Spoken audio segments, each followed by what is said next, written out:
Bonjour, bienvenue au podcast Connexion Primordiale, série en balade avec Paul. Ça fait 1 mois et demi maintenant que tous les jours, lors de ma promenade quotidienne, je fais cette série de podcasts. Pour dire vrai, ça fait depuis 1 mois et demi que je fais ma promenade quotidienne et c'est un moyen de me motiver à faire ma promenade quotidienne, de la faire avec vous. Et donc je vous remercie de me donner cette motivation à faire ces 50 minutes. Alors je fais 50 minutes, je fais 5 km, voilà, 5 km tous les matins. Et puis parallèlement, je fais 4 entraînements par semaine à la piscine. Donc c'est quelque chose de tout à fait nouveau pour moi. 2 entraînements de natation tout seul avec un programme que j'ai fait, qui est suivi par un préparateur physique, par un coach. Et puis 2 entraînements au club d'apnée. Donc ça me fait 1 jour sur 2 à la piscine et puis tous les jours la promenade. Et puis avant cette promenade, je fais tous les jours mes mobilisations primordiales, mes resets.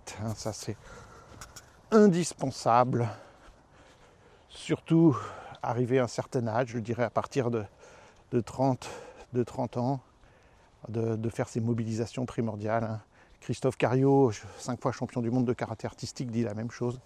Il faut prendre soin de ses tissus à partir de 30 ans, il faut plusieurs fois par semaine prendre soin de ses tissus par les automassages. Donc en ce moment je fais moins d'automassages, j'en fais un petit peu par-ci par-là, mais je suis plus dans les mobilisations primordiales et les automassages viennent en complément. Et des périodes de ma vie c'était plus les automassages.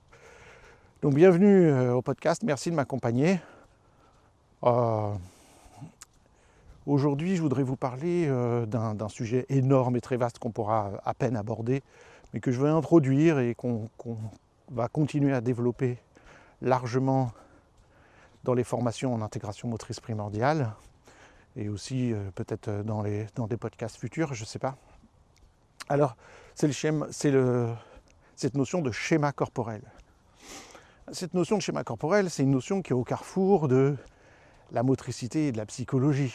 C'est une notion qu'on va retrouver en psychologie, en psychomotricité, en kinésithérapie, en EPS, éducation physique et sportive, bien entendu, chez les sportifs, c'est comment se met en place mon schéma corporel. On va se dire, c'est quoi cette histoire de schéma corporel ? Ce qui est très amusant, qui montre plutôt la complexité du sujet et donc son importance, c'est que vous allez trouver de multiples définitions. Il y a plein de définitions du schéma corporel. Selon les professions, selon les époques.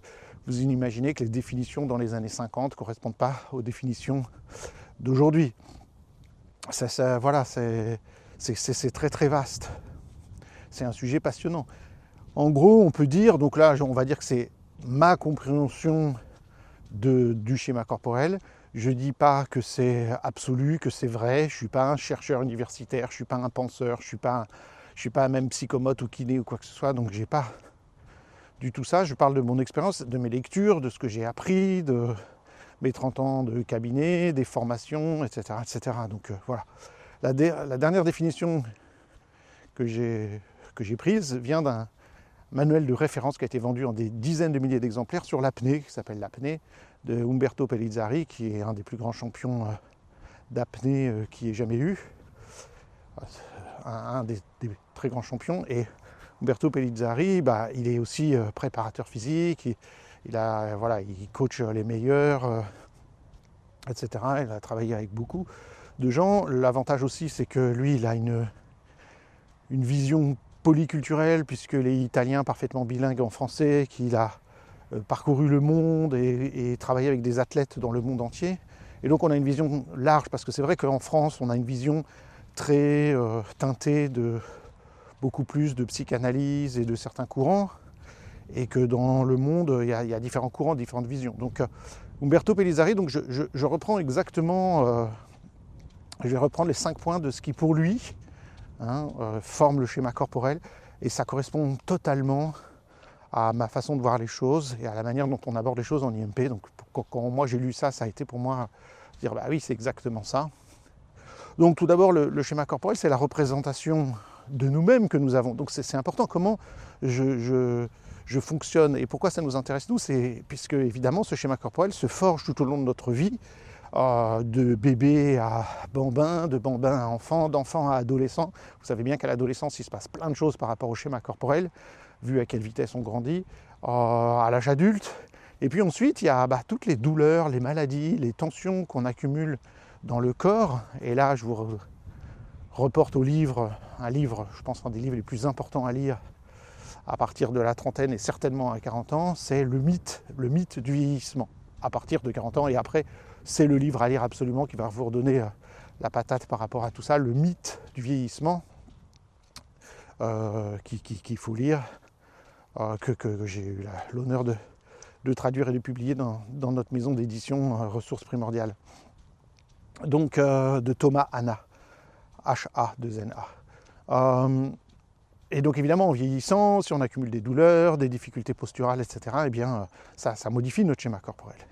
Et évidemment, dans cette notion de schéma corporel, il y a des paramètres qui sont physiques, on y vient tout de suite, et évidemment, il y a toute cette image mentale et émotionnelle que j'ai de moi-même, les représentations sociétales qui vont faire que j'estime mon corps d'une certaine manière et que je le perçois d'une certaine manière. On imagine une société qui valorise, c'est le cas aujourd'hui, la minceur, génère pas les mêmes schémas corporels dans nos têtes qu'une société qui va valoriser, au contraire, l'embonpoint, on va dire. Donc, représentation sociétale, une société où les hommes, je parle pour moi, sont censés avoir des tablettes de chocolat, eh bien, c'est pas la même chose que des sociétés plus orientales où les hommes sont censés avoir un petit ventre rond.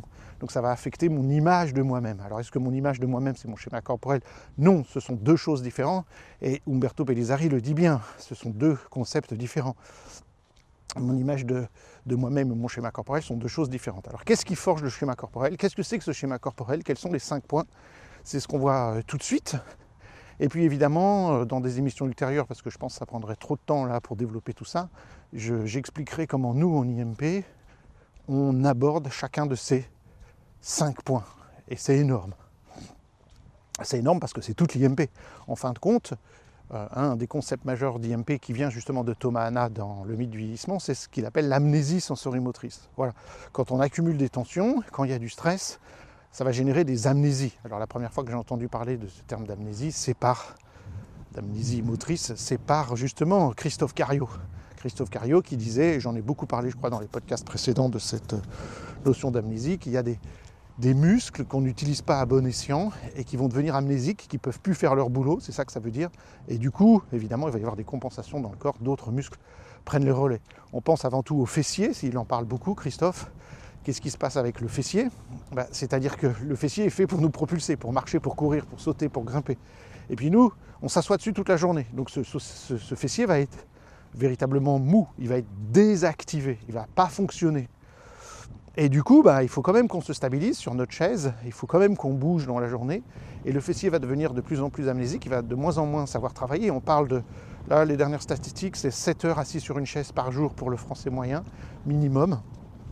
Et donc ce fessier va arrêter, va se désactiver, mais du coup d'autres muscles vont prendre le relais qui ne sont pas censés s'activer dans certains mouvements comme la marche par exemple. Les paravertébraux vont s'activer très fort. Alors, les paravertébraux sont censés stabiliser et pas propulser. Donc on va avoir toute une cascade de déséquilibre. Mais pour Thomas Hanna, tout muscle peut devenir amnésique à cause de chocs, de tensions, de restrictions et d'émotions. Il parle beaucoup évidemment des états émotionnels qui vont engendrer des postures spécifiques que lui il appelle feu rouge, feu vert et trauma. Donc voilà où j'ai entendu parler de cette notion-là, d'amnésie sensorimotrice. Et en IMP, on va beaucoup aborder tous ces sujets-là, on va s'en occuper largement puisque j'ai tendance à dire que tout ce qu'on fait en IMP, c'est lever les amnésies sensorimotrices, en particulier dues à des schèmes moteurs primordiaux, réflexes archaïques, réflexes de vie, etc., qui n'ont pas pu jouer leur rôle, ou qui ont joué leur rôle, mais qui n'arrivent pas à abandonner leur rôle, si je puis dire, qui dans l'enfance, voilà, soit dans l'enfance, soit plus tard dans la vie, ces schèmes se réactivent de manière inappropriée, et du coup, ça va créer des difficultés, des compensations dans le corps et des choses qui ne peuvent pas se mettre en place correctement.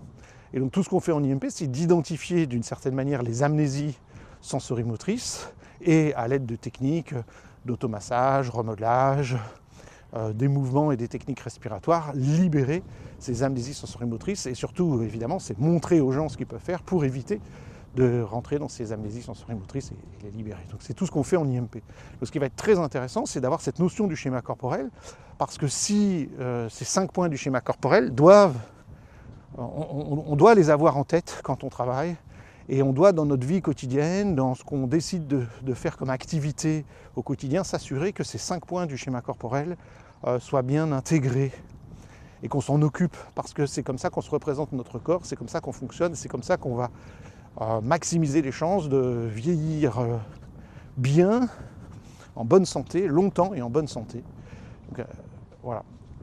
Donc roulement de tambour, quels sont ces 5 points? Alors le premier de ces 5 points, il n'y a pas d'ordre hein, évidemment, mais allez, s'il fallait donner un ordre, je commencerai évidemment par la respiration. Mais c'est pas ce que dit Umberto Pellizzari, enfin, c'est pas ce qu'il dit, c'est pas ça, c'est que dans son livre, ça commence pas par ça.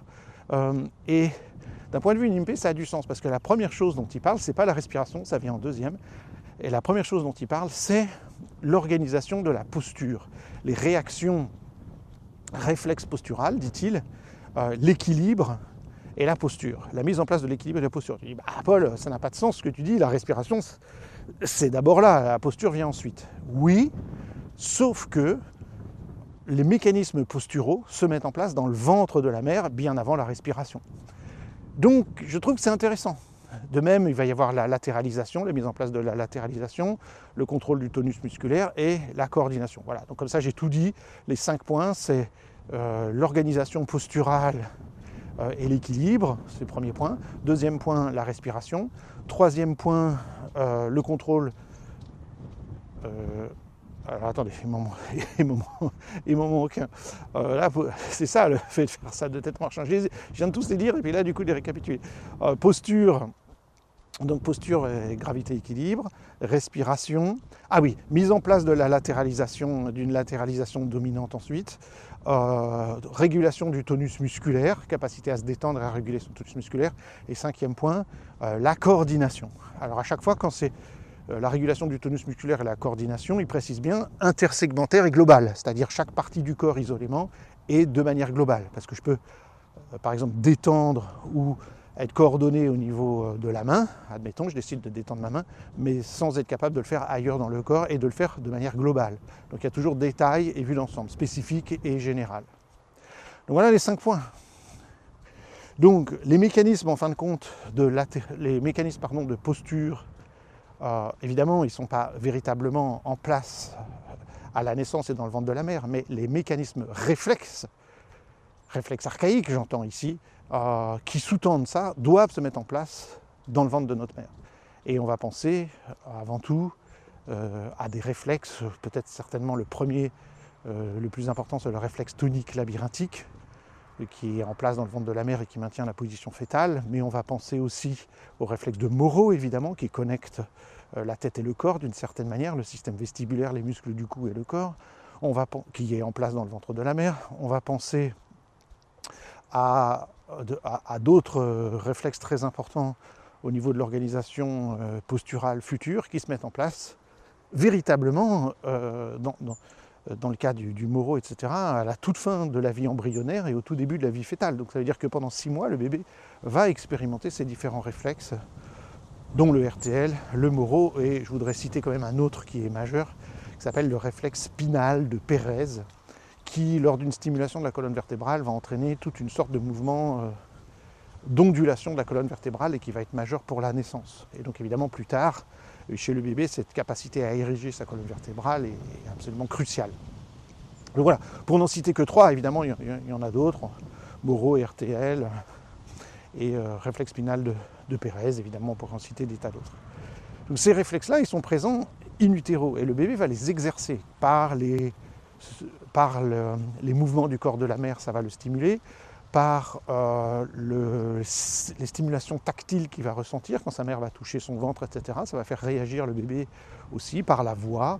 Bref, toutes les stimulations qu'il peut ressentir à l'intérieur de son placenta, du ventre de sa mère, va le faire réagir. Et alors, il va y avoir parfois des réactions donc exogène, comme je viens d'indiquer, mais des fois endogène.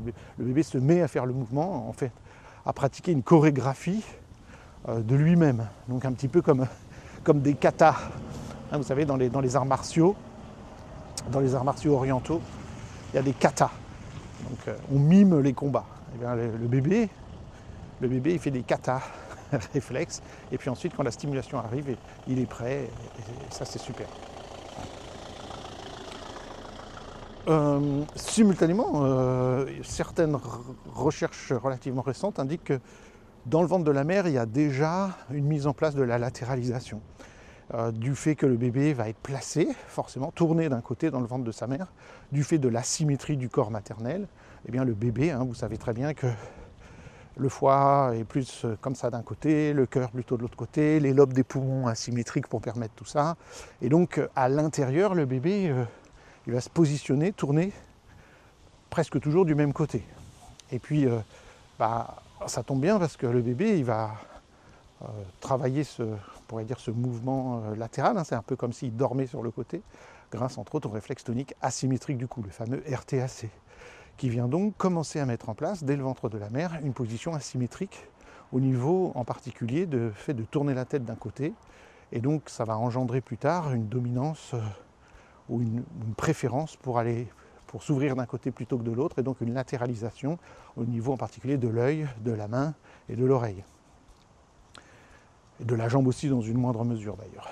Donc ça c'est très intéressant que ces mécanismes, autrement dit quand le bébé vient au monde, il est déjà humain d'une certaine manière, où il a déjà les mécanismes qui le préparent à être un petit humain. Il a déjà les mécanismes d'érection posturale, donc de bipédie, et il a déjà, d'ailleurs vous connaissez bien que dès la naissance on peut exercer ce fameux réflexe de marche automatique, et puis il exerce aussi, il commence déjà à mettre en place des mécanismes de latéralisation. Donc vous voyez, bien avant la respiration. En revanche, je pense que bien avant la ventilation, évidemment, vous m'aurez corrigé, j'espère, parce que le bébé respire, dès que la première cellule se forme, il commence à respirer par les échanges gazeux et tout ce qui lui est offert par le corps de sa mère, le placenta, etc. En revanche, il ne ventile pas, puisque c'est le corps de sa mère qui va lui envoyer de quoi faire la respiration et les échanges gazeux, mais il ne ventile pas. Et sauf erreur de ma part, et si quelqu'un sait que je dis une erreur sur ce sujet-là, contactez-moi, ça m'intéresse beaucoup, le bébé n'exerce pas sa ventilation ni ses muscles ventilatoires dans le corps de sa mère. Il aurait du mal vu qu'il est plongé dans un liquide qui est le liquide amniotique. Donc il ne s'exerce pas à ventiler. Il faut attendre le réflexe. Il a justement la mise en place d'un réflexe d'apnée, réflexe apnéique, qui est un réflexe aquatique. Il y a 3 réflexes aquatiques. Et donc il a ce réflexe qui fait que, en fait, le nez, tant qu'il y a du liquide au niveau du nez, ça empêche la respiration et en revanche, au moment de la naissance, quand l'air va rentrer en contact avec les fosses nasales, eh bien, il va se mettre à respirer.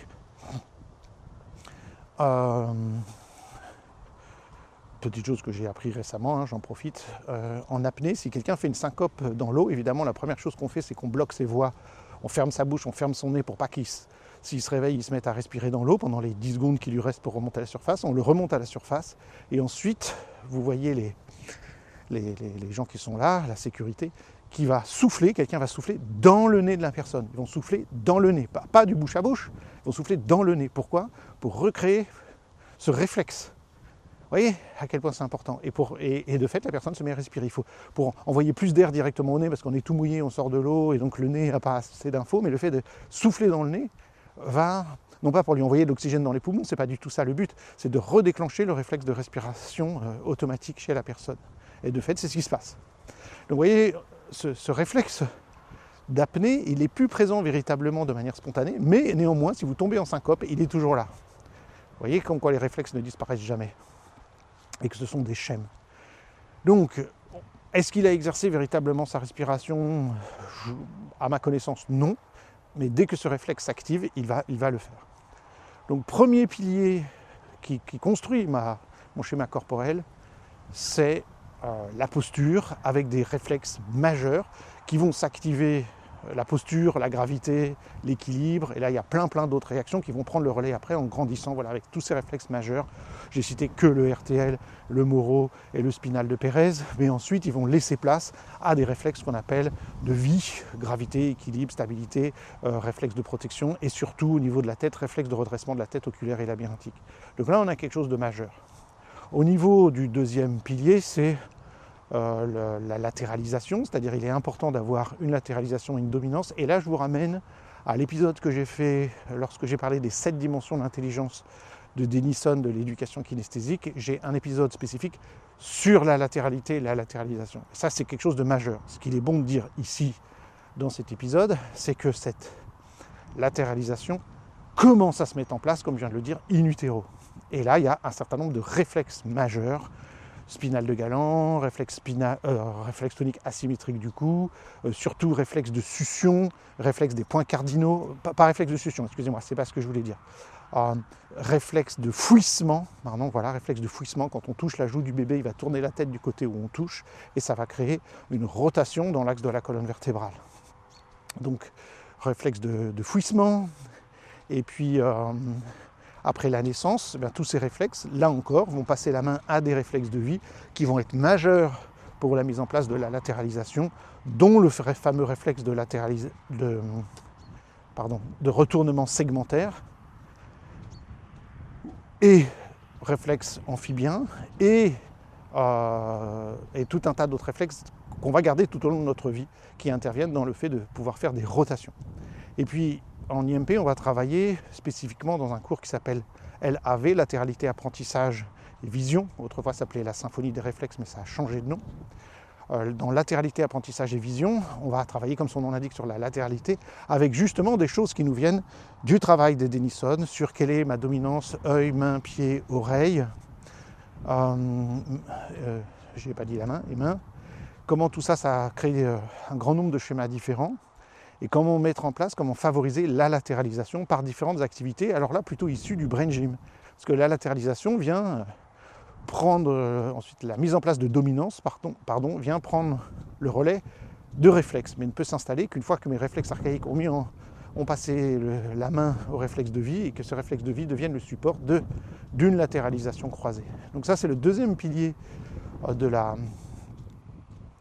du schéma corporel, c'est la mise en place d'une latéralisation. Un être humain ne peut pas fonctionner correctement, que ce soit dans le cadre de l'école ou que ce soit dans le cadre du geste sportif, s'il n'est pas latéralisé. Si il ne sait pas quel est son côté droite et gauche et qu'il ne sait pas les coordonner correctement, on va voir la coordination après, mais pour pouvoir coordonner, il faut qu'il y ait une latéralisation en place. Et ça, c'est un des points forts de l'IMP, je n'ai pas peur de le dire. C'est vraiment quelque chose qu'on fait très bien. Alors évidemment, les psychomotes, les orthophonistes, les ergothérapeutes font un travail génial à ce niveau-là. Et nous, on vient en complément en apportant les notions de profil, de dominance. Ça vient de l'éducation kinesthésique, c'est directement les travaux de Denison, et en apportant les mouvements issus du brain gym. Donc là, en IMP, on a vraiment repris ces notions majeures du brain gym. Je pense que c'est un des apports les plus importants de l'éducation kinesthésique, c'est cette compréhension de la latéralisation et à quel point ça apporte des bénéfices à tous.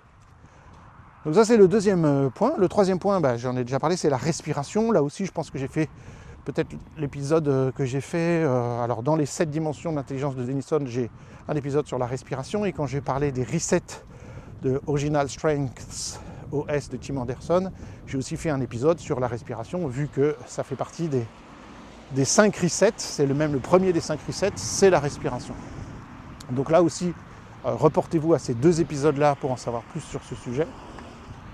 Cela étant dit, encore une fois, voilà, la route.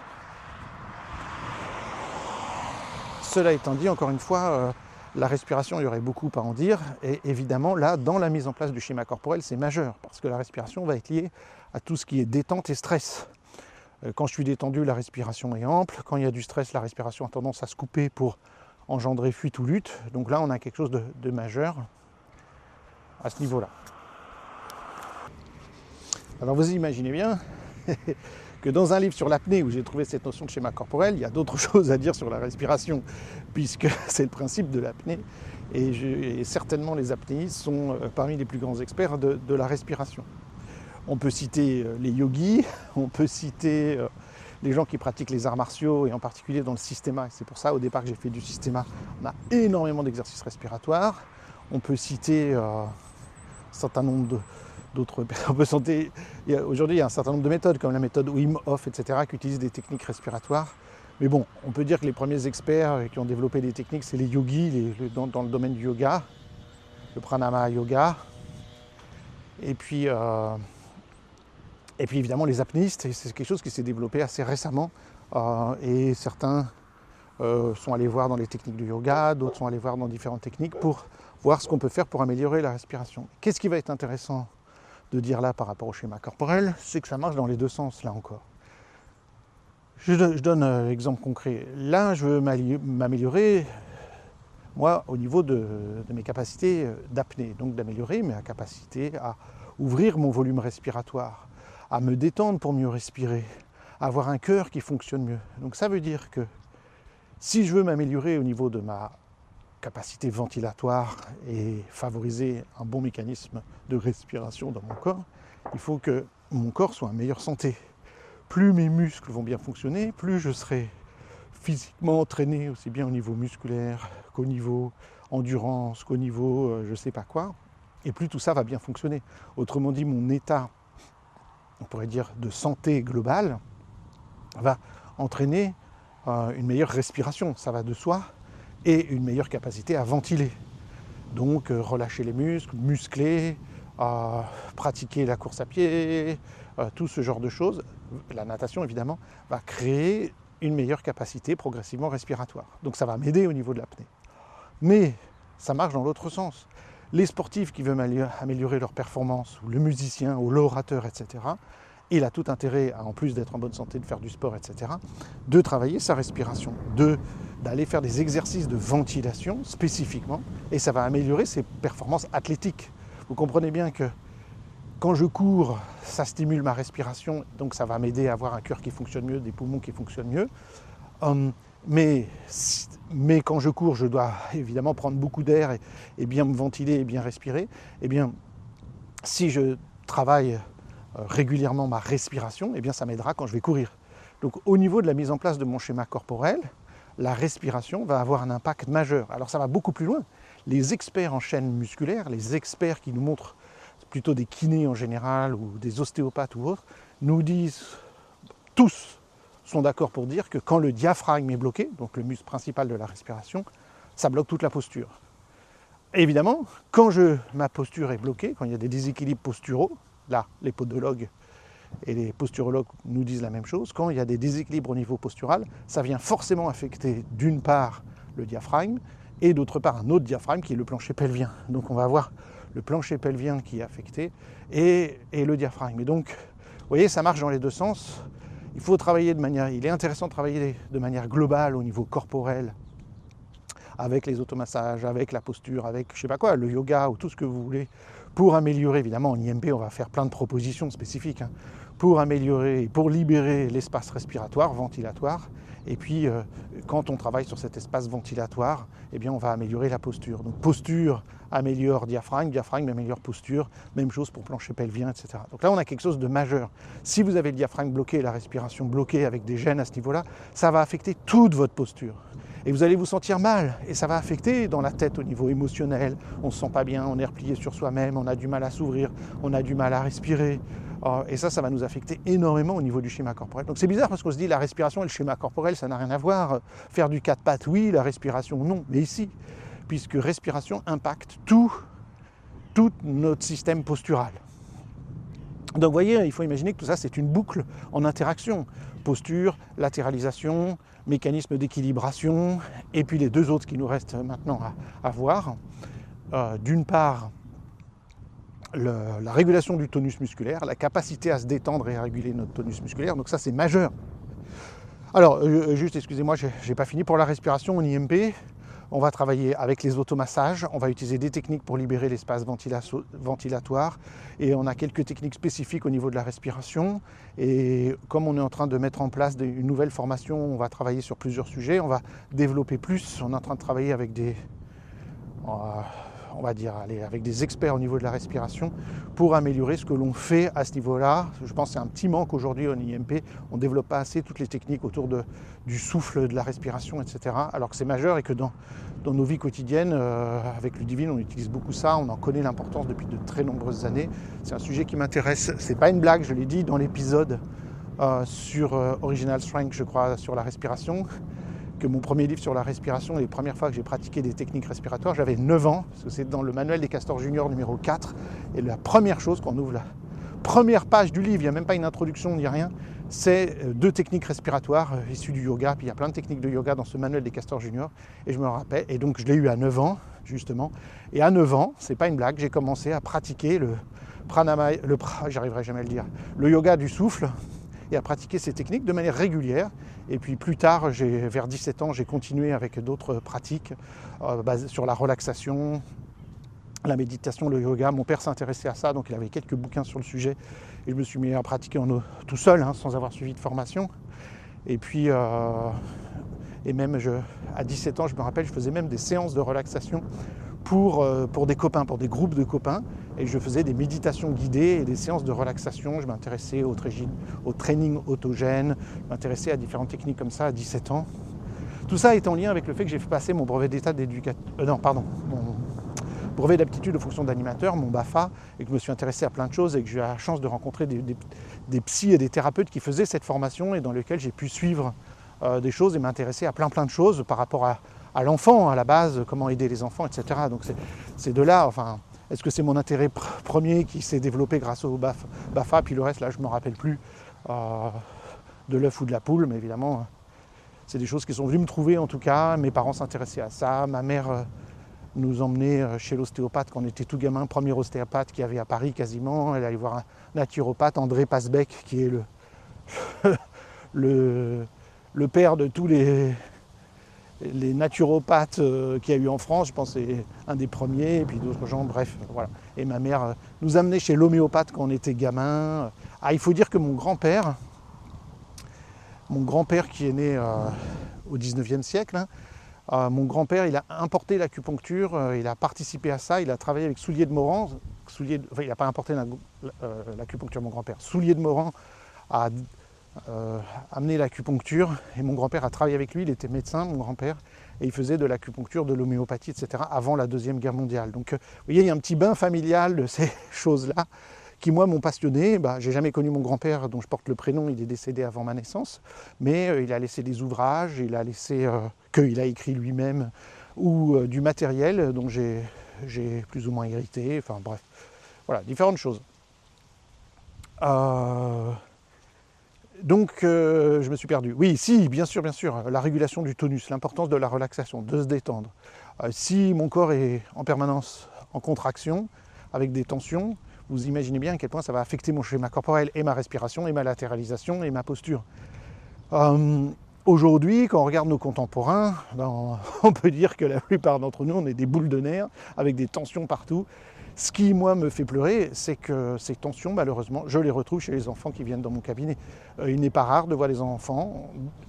Alors, quand moi, j'avais mon cabinet, je voyais des enfants qui avaient des tensions à 6 ans, à 7 ans, à 8 ans, au niveau des trapèzes, au niveau du corps, au niveau des mollets, au niveau de beaucoup de tensions. Et ça a été pour moi une grande interpellation, mais comment on en arrive à faire que nos enfants soient déjà tout tendus physiquement, émotionnellement? Ça, vraiment, ça m'a beaucoup interpellé. Malheureusement, aujourd'hui, ce que nos collègues voient, ce que Ludivine voit et ce que nous voyons tous, ce sont que les bébés naissent avec énormément de tension. Les bébés naissent avec déjà de l'excès d'extension. Les bébés, on les appelle bébés, comment on les appelle? Bébés en virgule, bébés... comment ça s'appelle? Bébé... bref, il y a différents noms qu'on donne pour évoquer ces différentes postures qu'ont les bébés, arc-boutés en arrière, etc. Donc on voit des bébés qui ont des tensions au niveau du cou, ils ont des plagiocéphalies, c'est-à-dire une tête, un crâne asymétrique, etc. Donc aujourd'hui, pour des raisons dont j'ai déjà évoquées dans les épisodes précédents, entre autres dues aux carences alimentaires des mamans, dû à l'alimentation industrielle, dû surtout à la pollution, aux perturbateurs endocriniens, aux PEFC, polluants éternels qu'on retrouve en grande quantité dans le sang maternel, dans le lait maternel, les métaux lourds, les plastiques, le bisphénol, etc., on retrouve de plus en plus de malformations, en quelque sorte. Oui, nos bébés naissent mal formés, naissent prématurés, naissent avec des difficultés dues à la pollution de l'environnement, dues à la carence alimentaire que nous avons par une alimentation, dues aussi à notre mode de vie qui fait qu'on ne bouge pas assez et que du coup, les femmes sont sédentaires pendant leur grossesse et que les enfants, ils sont à l'étroit, en quelque sorte, dans ce petit ventre rond. Donc voilà, puis il y a une part de mystère aussi, on ne sait pas tout pourquoi, mais en tout cas les bébés naissent avec plein de tensions. Donc il serait extrêmement urgent de développer de plus en plus la kinésithérapie pédiatrique pour les nouveau-nés et de développer de plus en plus l'ostéopathie pédiatrique pour les nouveau-nés, contrairement à ce que fait aujourd'hui on va dire la sécurité sociale ou je ne sais pas quoi, les instances officielles, de se méfier des ostéopathes qui travaillent avec les bébés. Je pense que c'est le contraire qu'il faut faire. Bref, c'est un autre débat. Donc aujourd'hui, les gens viennent nous voir parce qu'ils sont stressés. Voilà, je suis stressé, ils sont stressés. Mais un autre mot qui est utilisé pour dire stressé, c'est tendu. Je suis tendu, je suis en tension. Quand on ne va pas bien émotionnellement, quand on ne va pas bien physiquement, on est tendu. C'est ce qu'on dit. Et bien donc, le quatrième point du développement du schéma corporel, c'est la régulation du tonus corporel, la capacité à détendre, ou à réguler en tout cas ce tonus, à détendre quand il faut détendre. Évidemment, c'est particulièrement vrai quand on fait de l'apnée. Un des buts principaux de l'apnée, c'est d'apprendre à se détendre le plus profondément possible. La moindre tension va empêcher la performance au niveau de l'apnée. Donc, que ce soit de l'apnée statique, où on reste sans bouger, à flotter au-dessus de la piscine, la tête dans l'eau le plus longtemps possible, ou qu'on palme pour faire des longues distances sous la piscine sans respirer, ou qu'on aille en profondeur, style le Grand Bleu. Dans tous les cas de figure, il faut avoir le geste le plus détendu possible. Chaque micro-muscle qui travaille, qui ne devrait pas, et chaque tension mentale va empêcher la performance et va nous empêcher de fonctionner correctement. Donc c'est une discipline dans laquelle la régulation du tonus est absolument majeure. Donc évidemment, il en va de n'importe quel geste. Personnellement, j'ai travaillé avec les enfants en difficulté scolaire toute ma vie. On peut voir toutes les tensions qu'il y a au niveau de l'écriture, de la lecture, au niveau des yeux, au niveau des bras, des trapèzes, au niveau des membres inférieurs. Il y a énormément de tensions dans le corps de nos enfants. Et justement, c'est les travaux de Denison et ce que j'ai appris et enseigné pendant des décennies, c'est qu'en libérant ces tensions, on va favoriser l'apprentissage, la cognition, la mémoire, etc. Donc on a quelque chose de majeur. Les tensions empêchent l'apprentissage. Quand il y a une tension corporelle, ça veut dire je suis en état de stress. Pour être plus précis, si j'ai une tension corporelle et que je ne suis pas en état de stress là tout de suite, le stresseur n'est pas là, mais que j'ai accumulé ces tensions, mon cerveau, mon système nerveux continue à croire que je suis en état de stress et continue à générer du cortisol et de l'adrénaline. Il se dit s'il y a une tension, il y a bien une raison, c'est qu'il y a un danger. Il est tendu, il y a un danger. Et donc on reste en état de stress. Quand on reste en état de stress, qui devient chronique, y compris chez nos enfants, eh bien ça inhibe les capacités d'apprentissage. Parce qu'on ne peut apprendre et mobiliser notre cerveau que si on se sent en sécurité. Donc la sécurité, c'est la première chose, la chose la plus importante. Donc quand mon corps est en tension, ça indique je ne suis pas en sécurité. D'où l'importance des automassages, par exemple, que l'on enseigne en IMP. Donc ça me permet de dire comment on va faire en IMP. Alors il va y avoir plein de choses, évidemment, énormément de choses, mais pour en citer que deux, on va utiliser les automassages, balles, ballons, rouleaux et autres, pour apprendre à libérer les tensions. Donc ça c'est un premier point. Et deuxième point aussi, c'est qu'on va utiliser ces bercements, ces mouvements rythmés, ces bercements rythmés, qui vont amener de la détente très profonde dans tout le corps. Notez que ces bercements ils peuvent être faits en autonomie, on appelle ça alors les auto-bercements. Donc il y a beaucoup de choses qui peuvent être faites, qui sont très très intéressantes. Dernier point concernant le schéma corporel, c'est la coordination. Alors pour la détente, je ne l'ai pas redit là, mais c'est la régulation du tonus intersegmentaire, donc chaque petite partie du corps est globale, évidemment. En systéma, on apprend à détendre un doigt, détendre l'autre doigt, détendre le poignet, détendre ce truc-là. Et puis on apprend à réguler la tension. 100% de tension, 50% de tension, 25% de tension dans tel muscle du corps, 10%. dans tel muscle de ton corps ou dans telle partie, tu mets 1% de tension, juste une intention. Et on joue beaucoup avec ça en système, c'est quelque chose de génial. Donc ce dernier point, c'est la coordination intersegmentaire, donc chaque partie du corps, et puis la coordination globale. On pense aux quatre pattes, on pense aux mouvements croisés, on pense à tous les gestes sportifs qu'on peut faire, mais on pense aussi à l'écriture, on pense à la danse. Voilà. On pourrait dire que c'est le truc ultime, la capacité du singe que nous sommes à se coordonner et à faire des gestes extrêmement précis, à pouvoir jouer de la musique. Donc ça, c'est absolument majeur. Évidemment, mon schéma corporel, la manière dont je représente mon corps, dépend de ma capacité à bien me coordonner. Vous voyez bien que si vous allez à un cours de danse, parce que je l'ai vécu, d'aller en cours de danse, quand vous galérez au niveau de la coordination des gestes qui sont montrés, vous vous dites « Ah, je suis nul, j'y arrive pas ». Et combien de fois j'ai vu des gens qui, au bout de 2-3, il n'en suffit pas beaucoup, 2-3 séances à la danse, sont un petit peu perdus dans ce qui est demandé, et ils abandonnent carrément. J'ai vu la même chose au cours de djembé, des gens qui au bout de 2-3 cours seulement, n'arrivent pas à se coordonner correctement et à faire la gestuelle demandée, qui vont abandonner parce que je me sens mal, parce que je me sens pas bien, parce que je me sens perdu. Et donc mon schéma corporel, ça me dit, voilà, ça m'envoie, cette incapacité à me coordonner m'envoie un truc que je suis nul, je suis pas bien, j'arrive pas à faire ce que les autres font, j'arrive pas à faire ce que je veux faire avec mon corps, et donc ça va m'impacter extrêmement négativement. Et là j'en profite pour pousser un énorme cri d'alarme. Ça là, c'est la chose la plus importante, enfin tout ce que je viens de dire du schéma corporel est méga important pour les enfants, mais imaginez qu'est-ce qui se passe quand un enfant regarde des écrans. Oui, Paul, tu reviens toujours à cette histoire d'écran. Désolé.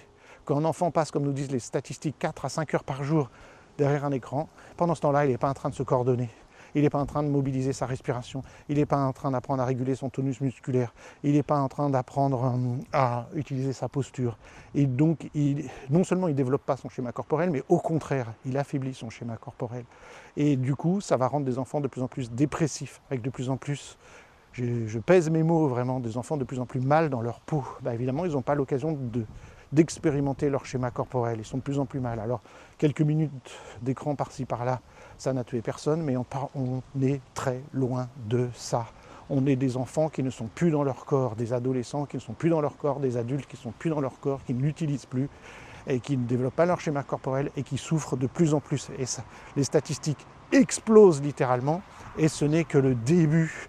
Nos adolescents actuels n'ont connu que ça, ne sont envahis que par ça, ont un schéma corporel.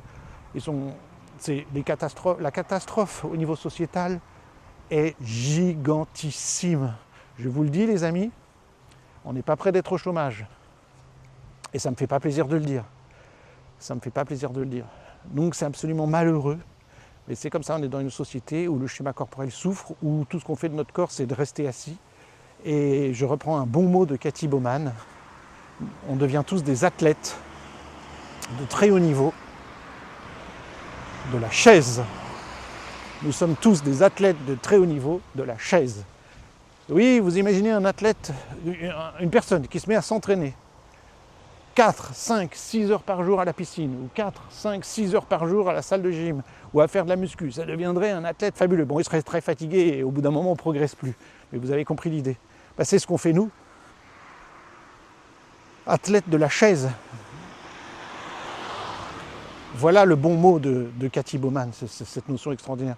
Nous sommes des athlètes de la chaise, c'est-à-dire que tout notre corps, notre psychisme, notre schéma corporel s'adapte à la chaise et devient adapté à la chaise, surspécialisé à la chaise. Alors évidemment, il nous faut les kinés, les psychomotes, tous les professionnels pour nous aider parce qu'on souffre, on est adapté à la chaise, on n'arrive plus à faire rien d'autre. Ça devient difficile de nous lever de la chaise pour aller faire d'autres activités, pour aller travailler, pour aller faire du loisir, pour aller passer du temps avec nos enfants et ainsi de suite. Et notre mental devient chaise orientée. Donc voilà une chose terrible. Je ne reprends que les mots de Cathy Bauman, là. Cette biomécanicienne de génie. S'il y a un livre à lire de Cathy Bauman, lisez-le. Ça s'appelle Grandir sauvage. Ne vous fiez pas au titre Grandir sauvage, ça va vous intéresser tous. Là aussi, c'est un livre que nous avons publié dans notre maison d'édition. Grandir sauvage de Cathy Bauman avec plein d'images, etc. Pour vous, ça va vous donner envie de bouger, de sortir de la chaise. Pour vos enfants, les enfants aussi peuvent regarder ce livre parce qu'il y a plein de photos qui incitent à plein de choses.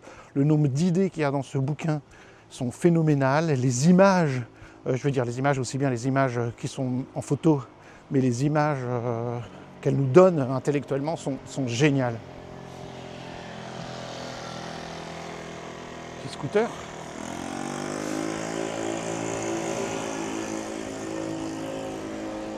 Donc lisez Grandir sauvage de Cathy Bauman, maison d'édition Ressources Primordiales, une excellente maison d'édition que je recommande fortement. Il vous faut tous les titres de cette maison d'édition.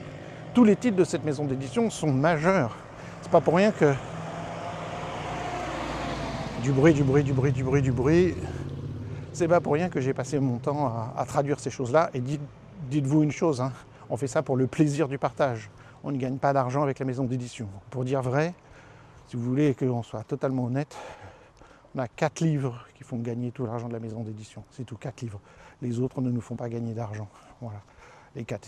C'est partout pareil, hein, c'est pas spécifiquement chez nous. Les maisons d'édition fonctionnent avec ce qu'on appelle les best-sellers et permettent d'éditer d'autres livres. Bonjour. Pour le plaisir, mais qui ne rapportent pas d'argent. Le temps passé de traduction, d'édition, le prix du papier, etc. fait que nous avons 5 livres véritablement, 4-5 livres, on a 20 titres à peu près dans notre maison d'édition qui permettent d'éditer les autres titres. Et donc ces autres titres sont véritablement là dans un désir de partage et de faire connaître des pensées qu'on estime majeures, que j'estime majeures, et complémentaires avec ce qu'on fait en intégration motrice primordiale et que j'estime majeure dans le monde d'aujourd'hui. Donc Grandir sauvage de Cathy Bauman en est un, L'animal exubérant ou Paléo sapiens de Frank Forest-Sich, ça en fait 2 de plus. Et voilà, on a des livres que j'estime vraiment majeurs là, dans notre maison d'édition. Évidemment, Le Fascia, un peu plus compliqué à lire, c'est de David Lesonda qui est majeur, mais qui va très loin dans la compréhension des choses. Bref, voilà. En tout cas, merci de m'avoir écouté. J'espère que vous avez pris conscience du fait que le schéma corporel, c'est une des choses les plus importantes, qui soit de comprendre en tant que professionnel, quelle que soit votre profession, et qu'en IMP, on a à cœur, en quelque sorte, d'une manière simple, on dit, comme je le disais, de lever les amnésies sensorimotrices. Mais en fait, derrière ça, c'est de développer un schéma corporel complet et sain. Et que nous avons des outils pour travailler sur tous ces points du schéma corporel. Et que quand je travaille avec quelqu'un, enfant, adulte, personne âgée, sportif ou personne en situation de handicap, j'ai en tête cette notion de comment il est son schéma corporel. Qu'est-ce qui se passe au niveau de sa posture, de sa respiration, de sa latéralisation, de la régulation de son tonus musculaire, de sa coordination.